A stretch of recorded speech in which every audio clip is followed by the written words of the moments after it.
This is the Digital Savage Experience Podcast, hosted by Roman Prokopchuk, bringing you all things digital marketing, tech, business, and motivation. What's stopping you from becoming relentless in all aspects of life? Are you ready to become a digital savage? Let's get into today's episode.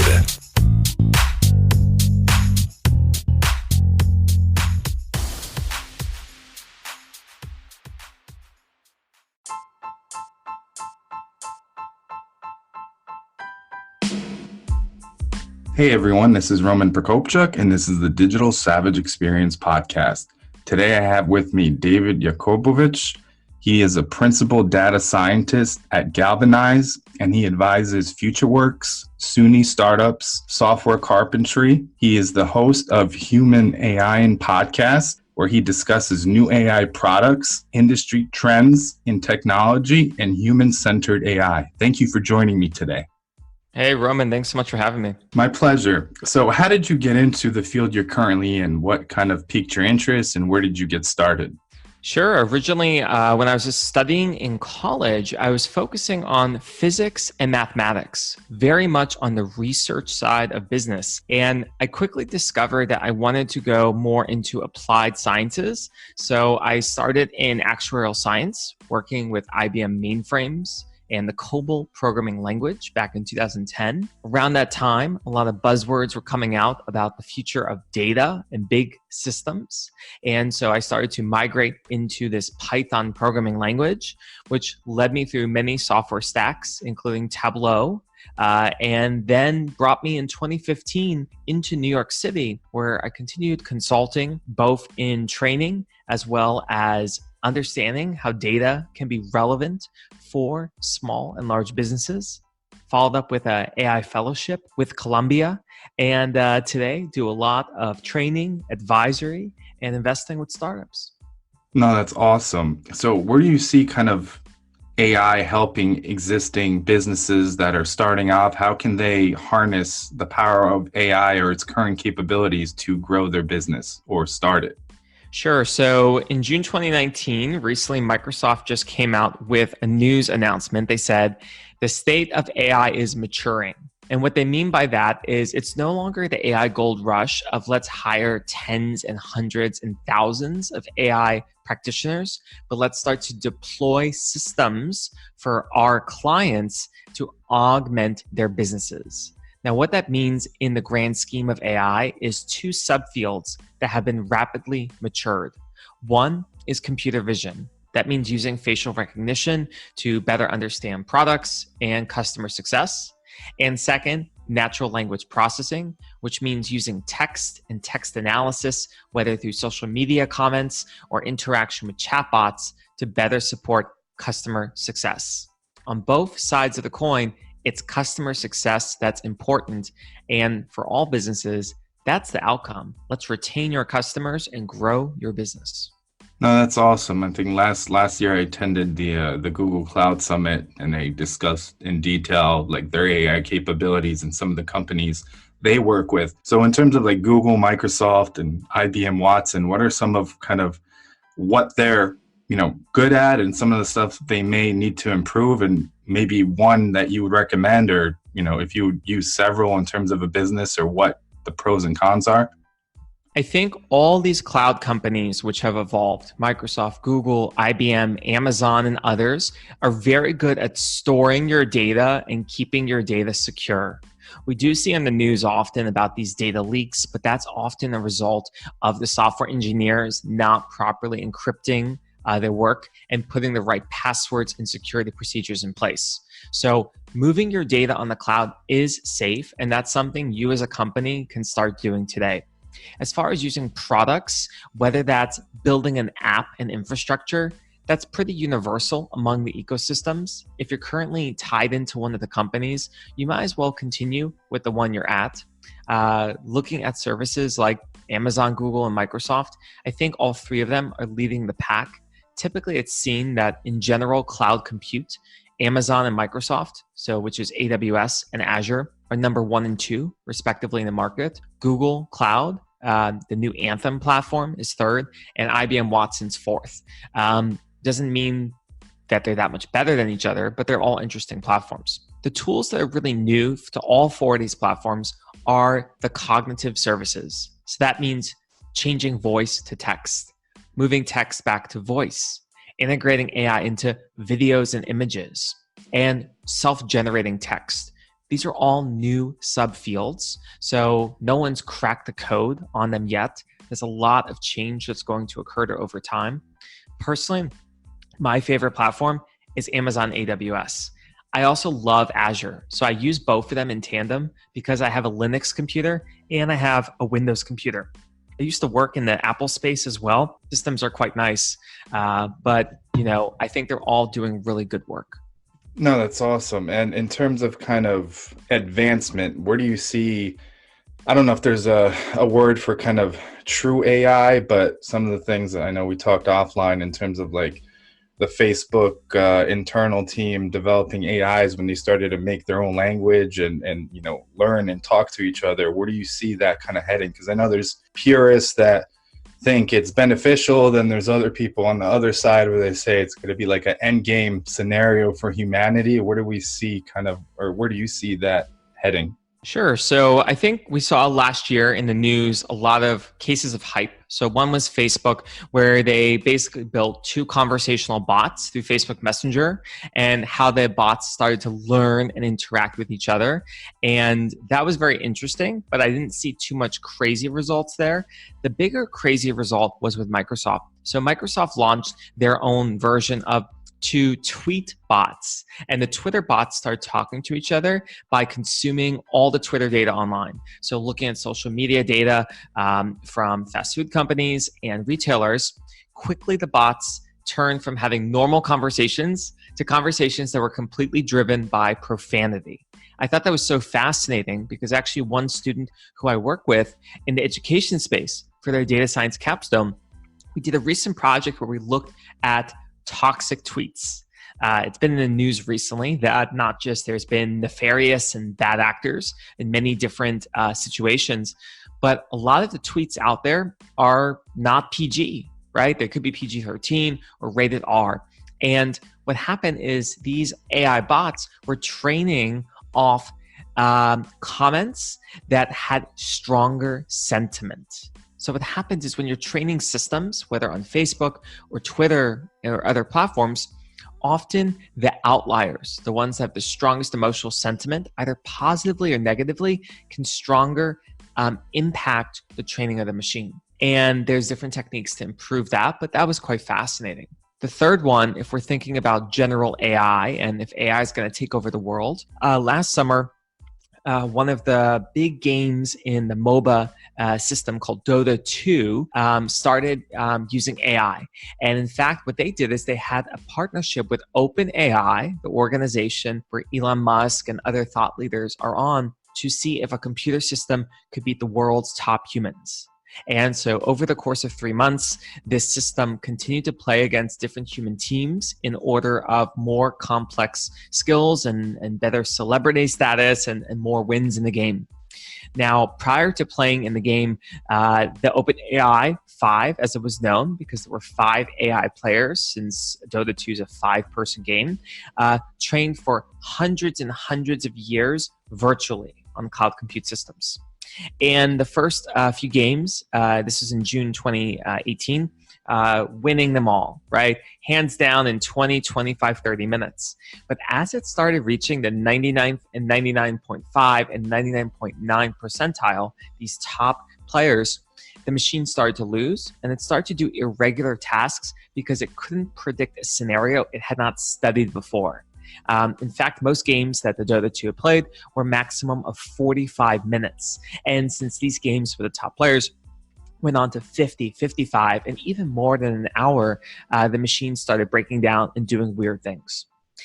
This was also classic with the game Go. So Google had their own system called AlphaGo, and it played against one of the world's top players, and it beat that person 4-1. But the one game that the human won was that he completely changed his tactics. So he went completely off radar, tried something that is not common, very unique, and then the AI did not know how to react to it and fell apart. So I think we're not yet at general AI. I think that risk is a little overhyped. I personally think we're moving to a society of humans augmenting machines. Deloitte in April 2019 coined in a new human capital management report that we're moving into a world of super jobs. So no longer will you have the Goldman Sachs analyst who works in Microsoft Excel, but you'll have the data scientist who uses software like Tableau, codes in Python, and has dashboards that are measuring sentiment of brand strength each and every day. That's great. I think an important thing I was also going to highlight, if you didn't mention it, is that kind of, AI is going off of pattern recognition. And if you throw a thing, a wrench where it's something that's off, the radar, like you said, or something that's, a decision that's emotion driven or something straight from your gut that doesn't play out, it tends to be confusing. Yeah, I think all types of automation and all types of recognition is about patterns. And today there are hundreds of algorithms, and they all are trying to do the same thing for their specific task in machine learning. And that's recognize a pattern that is common, and the same pattern can be recognized over and over again. When it becomes a repeatable process, then that can be automated to ultimately augment a human experience.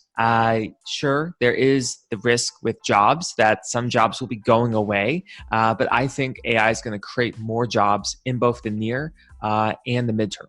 Yeah, I think AI or any other, field where it's technology driven, or even if it's not, technology can play a part in simplifying or growing the field. You simply just have to adapt. So if you're doing one thing, learning what you can be good at and adapting with the coming technology changes would obviously be beneficial, because people are just some people are stuck in terms of they're doing something now, they're going to lose that job in the future. That may be the case in an industry-wide. So adapting and learning a new skill set for the coming technological changes. Yeah, and we even look at the platforms we mentioned earlier today about Amazon, Microsoft, Google, IBM, of all their cognitive and compute services, and they're beginning to explore chatbots as well. So just a few years ago, it was very challenging to bring in a chatbot, and now it's going to be something that a small and medium-sized business who is wanting to digitally transform themselves can take this technology without hiring a team of data scientists or AI researchers. I think that's where we're going to go in a certain regard. There is going to be the commoditization of AI, but at the same token, there's always going to be new industries and new niche cases where AI can be applied. And what that creates is the model of arbitrage, where a lot of new businesses are going to be flourishing in this age of AI, or the fourth industrial revolution. And although we're seeing a lot of the change right now in the US and countries in Eastern Europe and parts of Asia, the whole world is still beginning to understand how it can implement AI. I think AI for social good will be really powerful. I think we can look at companies that are doing good, like one is known as Iridescent. Iridescent is a company that works with women in tech who are both girls in high school and college aged, and are looking to better understand how to launch startups. So I think that's a company that's doing a lot of good work with Google. But I think even countries that are needing new creative solutions, AI can be part of solving their challenges. One of those countries that we see a lot in the news today is Venezuela, which has experienced a lot of inflation and change to its economic for the worse in the last few years. And it's a very bad situation there. But could AI help reverse that situation? Whether that's from economic policy or that's implementing a new workforce that's digitally. I think if we start having these conversations with governments, we can do more good than harm. No, I agree. And what do you think about stuff that's going on, like in China, with kind of like social incentivizing behavior and recording people and stuff like that? I think facial recognition is a very new market, and I think it's still very misunderstood. In Europe, GDPR has been taking a stance against facial recognition.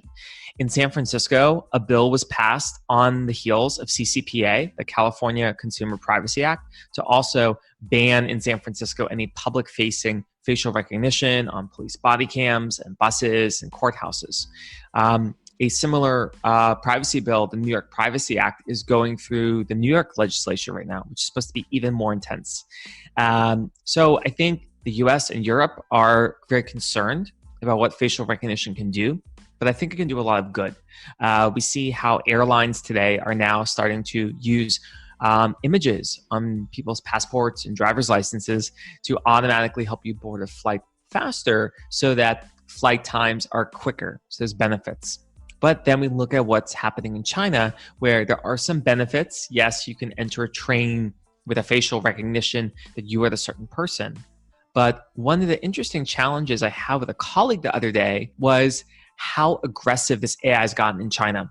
So for example, if you're in the city of Shanghai, where there's over 10 million people, and you walk across the street when you're not supposed to, that's considered jaywalking in most of the world. And typically the only way you get fined is if a police officer stops you and, slaps your wrist and says, here's a fine for, $20, $30 or euros, and you have to pay it. But that's not what they do in China anymore. They have facial recognition cameras all around those squares and plazas in Shanghai. And when it notices that you jaywalk, it not only notices that, but since you are living in a community that is very politically driven around the government, automatically the government has access to your bank account, and they can automatically charge you for that jaywalking and remove from your debit card in your account the amount of a penalty from jaywalking. So that is real. That's happening today in June and July 2019. And it's amazing where that's going to continue going. So I think there's some risk to the system by overstepping with AI, but I also think there is a benefit. If we look at a jaywalking case, in one regard, you might say, oh, wow, that's an overstep of Big Brother. That's scary. I don't want them having access to my bank account.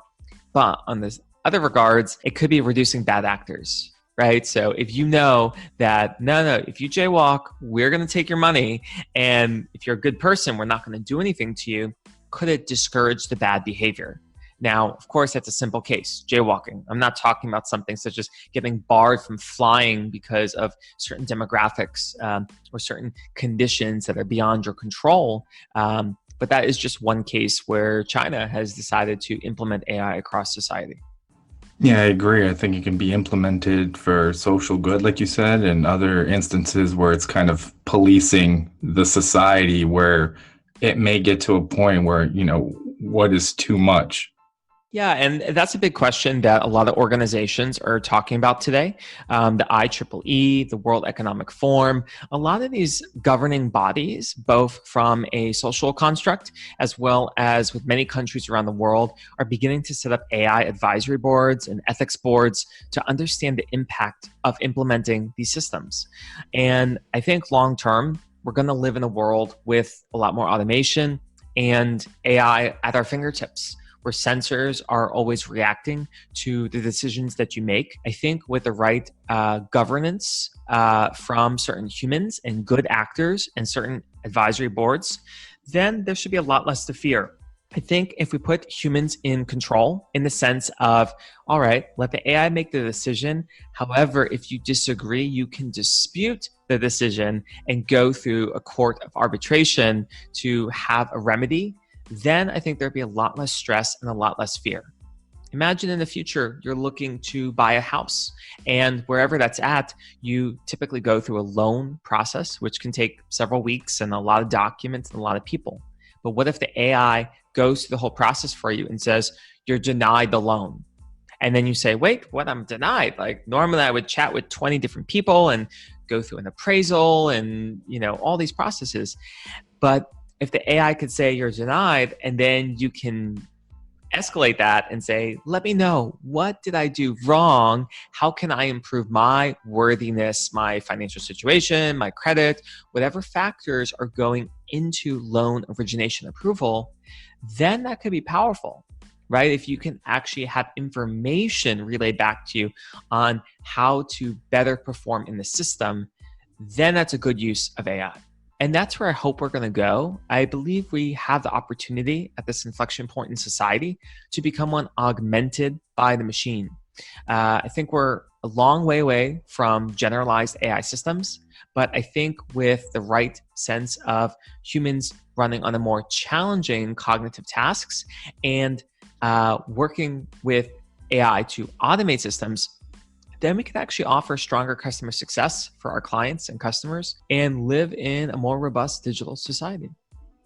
I agree. I think where it's an enhancement and a tool rather than something set in stone and rigid, like you said, you can argue or, dispute something and get the facts why it was, a decision was made in one way, and you can basically go and change that decision or provide feedback where what might have not been processed accordingly. I think as a tool to enhance situations, it's, beneficial. If it's kind of set in stone and this is the thing that driving decisions without any kind of, rebuttal or evaluation or an analysis, then it's a little bit more kind of rigid. Yeah, so I really think the overhype that people are experiencing on anxiety and stress around AI is a lot less to do with it taking jobs, because I think we're going to have a lot more jobs created. I think the gap is going to be about reskilling and training up the future workforce in this digital society. I think the anxiety, though, is not about the job change. I think it's about not knowing what the AI is doing. So traditionally, we call this term black box or black box models, which means the AI is behind the scenes, it's doing its magic, and it never tells you what's going on. But I think if we open up the AI models, as we just discussed, and have that information be transparent and available to consumers and clients, then the conversation shifts to, oh, wow, this is going to change society for the better. I can get home at a certain time, and with my AI refrigerator, it can start to prepare food, and it can start to, order on my Seamless app automatically. All these new things that were not possible can be possible in a new IoT or Internet of Things society.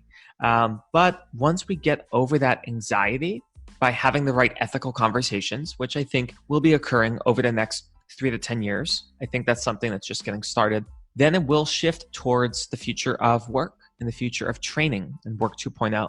In the United States, we're coming up on the 2020 election for the president, and there's a lot of candidates in the party races. And one of the core issues that constituents have been saying on NBC, ABC, and CBS polls is education. That's actually our top issue for 2020.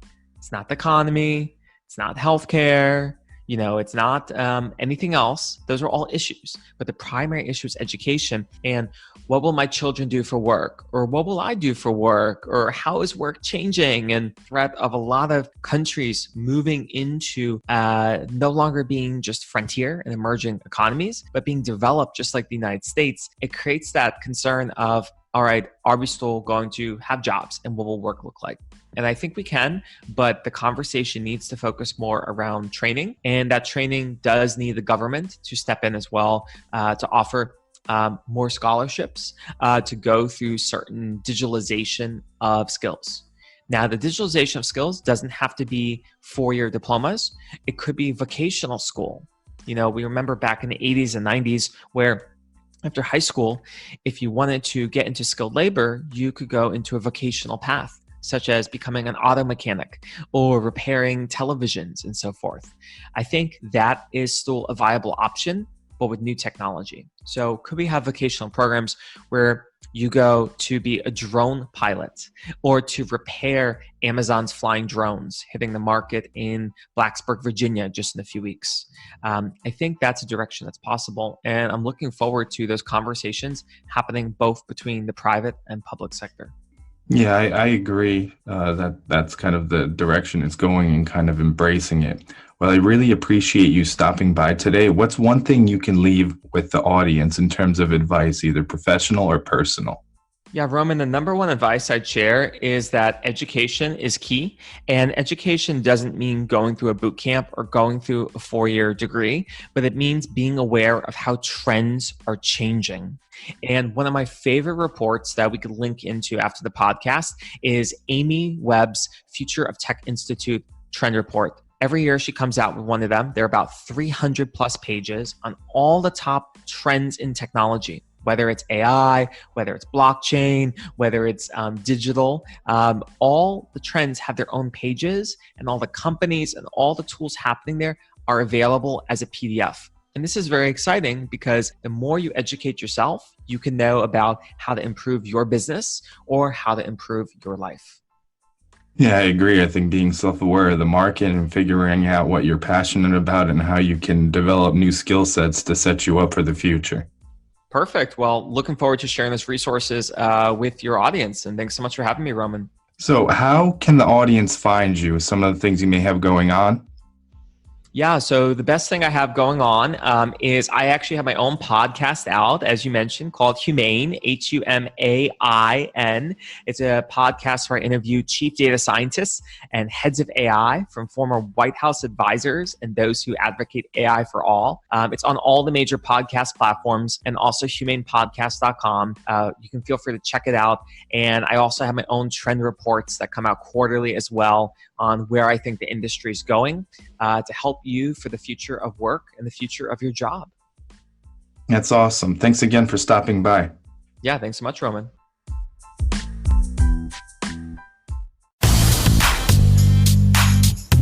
This podcast has been brought to you by Nova Zora Digital. Find out how Nova Zora Digital can help your company grow online. Learn more at novazoradigital.com. Until next time, all you digital savages.